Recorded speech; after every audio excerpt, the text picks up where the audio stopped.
बंद करो, बंद करो, बंद करो। नरेंद्र मोदी गद्दार है, गद्दार है, गद्दार है। एकता जिंदाबाद, जिंदाबाद, जिंदाबाद। सबल एकता जिंदाबाद, जिंदाबाद, जिंदाबाद। काला कानून वापस करो, वापस करो। सबल एकता जिंदाबाद, जिंदाबाद, जिंदाबाद। मोदी अमित शाह मुर्दाबाद, मुर्दाबाद, अमित शाह मुर्दाबाद, मुर्दाबाद, मुर्दाबाद। हमारे बीच में आदरणीय एसडीएम साहब आए हैं। आपका सवर्ण समाज हार्दिक स्वागत एवं अभिनंदन करता है। आप भी सवर्ण समाज से हैं। इससे सवर्णों के साथ घोर अन्याय होने की संभावनाएं हैं तथा आए दिन सवर्ण वर्ग के लड़का लड़की के ऊपर इस काले कानून का दुरुपयोग करते हुए फर्जी मुकदमा दर्ज कराकर उनकी शिक्षा प्रभावित होगी और समाज में भी जातिगत विद्वेष बढ़ेगा। यूजीसी कानून से सवर्ण समाज में नफरत फैलाने वाला विध्वंसक रेगुलेशन कानून है, जिसे वापस लिया जाए। अतः महामहिम जी से अनुरोध है कि भारत सरकार के द्वारा बनाए गए नए काले कानून यूजीसी को सवर्ण वर्ग के छात्र छात्राओं के लिए घातक सिद्ध होगा। नहीं होता है तो रोड जाम करेगा, रोड उतर आएगा। जिंदाबाद, जिंदाबाद, जिंदाबाद, जिंदाबाद। हम लोग मरने जीने के लिए तैयार हैं, सड़क उतर आएंगे, सड़क जाम कर देंगे। और यही नहीं, अगर जरूरत पड़ी तो सवर्ण समाज खून की नदियां भी बहाने के लिए तैयार है। ये अत्याचार योगी अमित शाह और नरेंद्र मोदी का सवर्ण समाज नहीं सहेगा, बर्दाश्त नहीं करेगा। यूजीसी मुर्दाबाद, मुर्दाबाद, मुर्दाबाद। यूजीसी मुर्दाबाद, मुर्दाबाद, मुर्दाबाद। भारत सरकार होश में आओ, होश में आओ, होश में आओ। जो यूजीसी लागू हुई है इसको वापस ले लिया जाए। इसका मेन कार्य है, देखिए हम किसी भी जाति को ऊपर नीचे या किसी के विरोध में कोई बात नहीं कर रहे। ये हमारी सारी मांगे हमारी भारत सरकार से है, क्योंकि हम चाहते हैं कि यदि हम कैंपस में पढ़ते हैं तो अगर हम समानता की बात करें तो प्रत्येक जाति धर्म के विद्यार्थी को समानता के साथ पढ़ने लिखने का अवसर मिले। जब आप किसी एक जाति विशेष को व्यक्ति को इतना अधिकार देते हैं कि यदि आपके साथ कुछ गलत हो रहा है तो गलत नहीं भी होगा तो वो इंसान इस कानून का दुरुपयोग करके अगर किसी से प्रतिशोध की भावना रखता है तो वो उससे विरोध लेने के लिए आगे बढ़ेगा। और इससे मुझे लगता है कि जो सामान्य वर्ग के विद्यार्थी हैं, विशेषकर मैं रामस्वरूप कॉलेज के उस छात्रा के मुद्दे को आप सभी के बीच अंकित करना चाहूंगी कि किस तरह जब किसी दूसरे जाति का व्यक्ति उसको प्रपोज करता है वो उसके प्रपोजल को रिजेक्ट कर देती है, तो उस समय उसको उसके भावनाओं का सम्मान करना चाहिए था, लेकिन उसने उस पर कानूनी रूप से कार्रवाई की और ये पूरी तरीके से गलत है। बात ये इतनी सी नहीं है, बात इतनी सी है कि यदि आप छात्रों को समानता की बात कर रहे हैं तो आप सभी छात्रों के लिए सुरक्षा के मामले में आप सभी जाति धर्म के लोगों के लिए समान कानून लेकर आए, इसमें करेक्शन करें। मांगना पूरी रखते हैं उसी तरह आपको सत्ता से बेदखल करने का भी अधिकार रखते हैं और यही होती है जनता की पावर। क्या मांगे थी? मेरा नाम सर्वेश पांडे है, मैं सौर आर्मी का संस्थापक एवं राष्ट्रीय अध्यक्ष हूँ।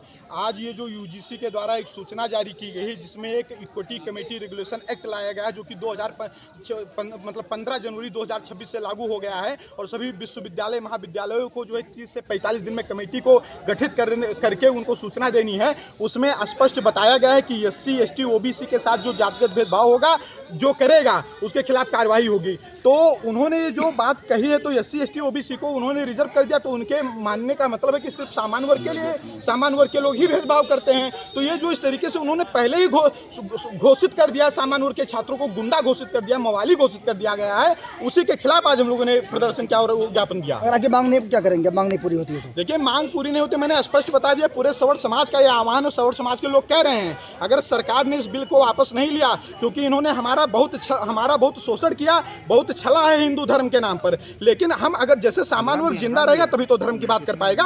हम जिंदा ही नहीं रहेंगे तो धर्म की कैसे बात करेंगे? तो सबसे पहले हमारा जिंदा रहना जरूरी है। अगर ये कानून वापस नहीं होता, हमारे बच्चे पढ़ नहीं पाएंगे तो हम लोग इसका विरोध करेंगे और सरकार भी चली जाएगी इसी में। के शंकराचार्य बिना स्नान किए चले गए, क्या कहेंगे उस पर? ये बहुत दुर्भाग्यपूर्ण है। कुछ तथाकथित IT सेल के लोग शंकराचार्य को गाली देते। शंकराचार्य हमारे धर्म का प्रधानमंत्री है, नरेंद्र मोदी जी भारत के प्रधानमंत्री हैं, तो अभिमुक्तेश्वरानंद जी जो है हमारे धर्म के प्रधानमंत्री हैं। इस बात को समझना चाहिए।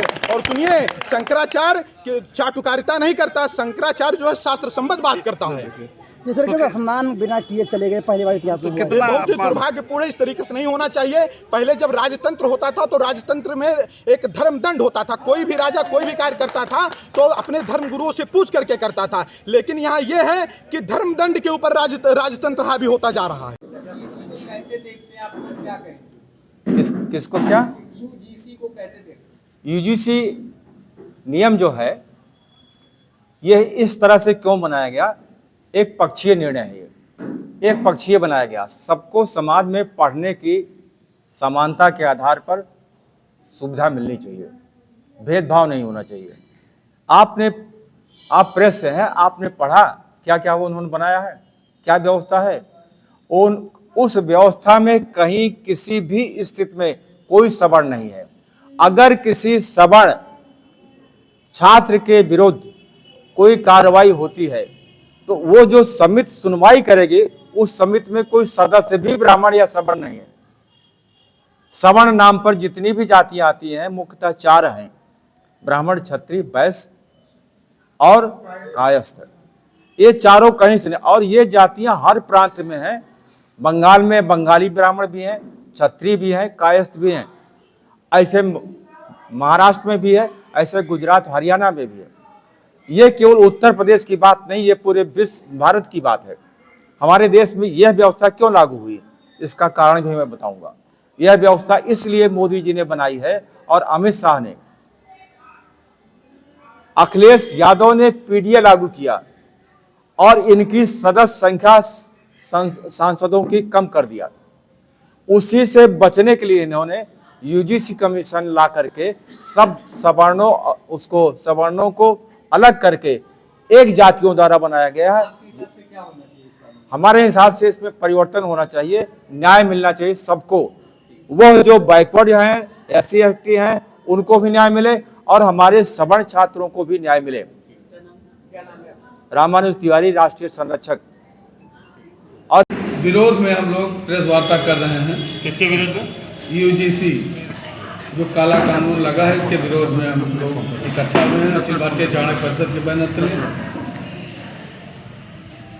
ये सवर्णों के साथ दुर्व्यवहार क्यों हो रहा है, यही हम पूछना चाहते हैं। पीड़ित थे, अब उसमें और संशोधन कर दिया गया। यूनिवर्सिटी ग्रांट कमीशन कि दलित, बैकवर्ड, अपर कास्ट को चाहे जो कहे कुछ होने वाला नहीं है। और अगर सवर्ण किसी बैकवर्ड या SC ST को कुछ कह देता है, कोई इसमें जांच कमेटी में केवल दलित और SC ST या OBC यही लोग हैं, उसमें कोई अपर कास्ट सवर्ण का कोई भी नहीं। और दुर्भाग्य इस बात का है, बोलने के लिए तैयार नहीं किसी भी पार्टी का, लेकिन हम लोग तो जिसकी सरकार है उसके खिलाफ बोलेंगे। और ये हम संदेश देंगे कि इस बार पूरे देश से भाजपा को जड़ से निकाल देना। इसको बैस, श्रीवास्तव जी, गुप्ता जी, तमाम लोग हैं और कई कैटेगरी है, जाट भी आते हैं, गुजरात में पटेल भी सवर्ण में आते हैं। इन सबको या तो देश से निकाल दिया तो समान रूप से रखा जाए। मेरा मानना तो यह है कि किसी के लिए कोई आरक्षण नहीं होना चाहिए। आरक्षण किसी का नहीं, संरक्षण सभी का होना चाहिए। शिवम पांडे, राष्ट्रीय अध्यक्ष छात्र पंचायत। एक सिंपल सा हमारा कहना है कि माननीय प्रधानमंत्री जी ने नारा दिया था, सबका साथ सबका विकास, एक है तो सेफ है। लेकिन ये जो कानून आया है, ये कहीं ना कहीं कैंपस के अंदर छात्रों के अंदर जहर घोलने का काम करेगा। इसी के विरोध में आज हम लोग यहाँ पे एकत्रित हुए। हमारे 3 प्रश्न हैं। पहला प्रश्न हमारा यह है कि अगर कोई OBC वर्ग का छात्र किसी जनजातीय छात्र के साथ, किसी दलित छात्र के साथ सामाजिक रूप से, जातिगत रूप से भेदभाव करता है, टिप्पणी करेगा, तो उसके खिलाफ क्या कार्रवाई होगी, कोई इसमें प्रावधान नहीं दिया गया है। दूसरी बात, जो ये कहा जाता है था कि समान वर्ग, लगातार कहा जाता है कि इसमें सीधे के सीधे उनको मुलजिम बना दिया गया है। मैं डायरेक्ट, मेरा नाम राजकुमार सिंह है, रायबली से हूँ, जिला संयोजक चुनाव प्रबंधन विभाग, भारतीय जनता पार्टी रायबली। कहाँ पे आए थे, क्या है आप? मैं आज DM रायबली जी मौर्या से मिलने आया था। मेरी मांग है कि रोज रोज जिस प्रकार से सवर्णों को अपमानित करने का कार्य हो रहा है। इन सबके मेरा जो विचार है एक ही मुक्ति है कि पूरे देश में जिस प्रकार से गौशालाएं बनवाई गई हैं उसी प्रकार से एक सवर्णशाला बनवा दिया जाए क्षेत्रवार, और सारे सवर्णों को, देश के सवर्णों को क्षेत्र वाइज उनको उसमें बंद कर दिया जाए। ये जो न्यायिक व्यवस्था में, प्रशासनिक व्यवस्था में करोड़ रुपए खर्चा हो रहा है, समाज में रोज आए दिन भ्रांतियां फैल रही हैं, इनसे देश को मुक्ति मिल जाएगी। और देश, जो लोगों के मन में ये है कि सवर्णों की वजह से उनका अपमान हो रहा है, शोषण हो रहा है, उससे भी वो लोग वंचित हो जाएंगे और देश विश्वगुरु अपने आप बन जाएगा। तो आज क्या आपने किया है और आगे क्या मांगे रहेंगे? हम लोग तो मांगे हैं हमारे ही प्रधानमंत्री हैं, हमारी पार्टी के प्रधानमंत्री हैं, पूजनीय प्रधानमंत्री हैं। उन्होंने देश को नई ऊंचाइयों पहुंचाया, बहुत सारे ऐतिहासिक काम किए हैं। मैं तो उनसे हाथ जोड़ के यही मांग कर रहा हूं कि एक बार प्रधानमंत्री जी हम लोग भी सुन लीजिए और हम लोगों के निवेदन पे सवर्णशालाएं बनवा दें, सारी समस्याओं के निदान अपने आप हो जाएगा। अगर आप ये वीडियो YouTube पर देख रहे हैं तो हमारे चैनल को सब्सक्राइब करें और बेल आइकन को दबाना ना भूलें। अगर आप Facebook पर ये वीडियो देख रहे हैं तो हमारे पेज को लाइक करें।